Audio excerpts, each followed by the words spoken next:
And finally, as we're, I haven't had the opportunity to say the tremendous opportunities that we've got in the UK as a global player, developing and being a crucible for new technologies, and so where we should be putting our effort.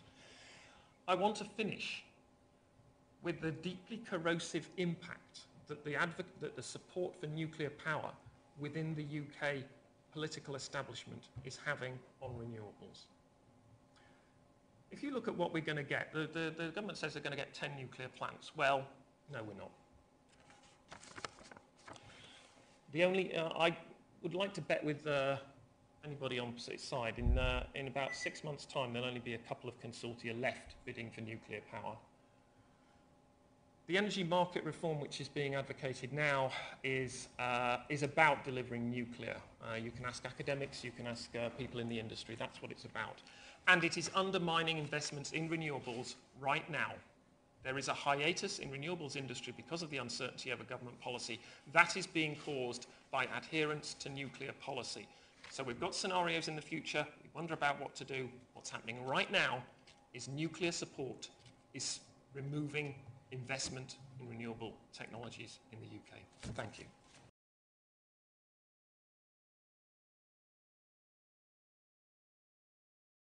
I would like to pick up on what Doug is saying, because it seems to me that his aim is for the maximum possible rollout of renewables. Mm-hmm. My aim is for the maximum, most effective, fastest and cheapest possible means of preventing runaway climate change.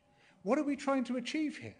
Why are we pursuing, come what may, one particular technology, whether or not it's the most appropriate one for dealing with this, whether or not it's the most efficient one for dealing with the existential crisis which we face here on Earth at the moment, and blocking out, before we've even been able to discuss it, a whole suite of technologies which could be extremely useful to us.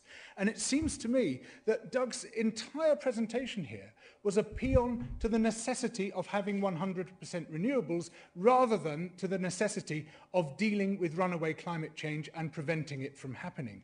And what is so good in all circumstances about renewables? What is so good about the Severn barrage and its drowning of the estuary there?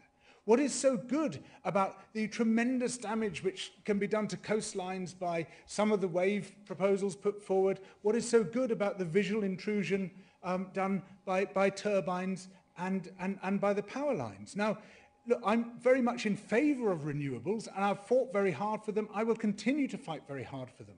But to suggest that in every single circumstance they are the right solution and nuclear is the wrong solution is to come at it as if the only aim here, the only objective, is renewables. Actually, the underlying objective is to prevent the greatest threat that humanity has ever been faced with, which is climate breakdown. Thank you.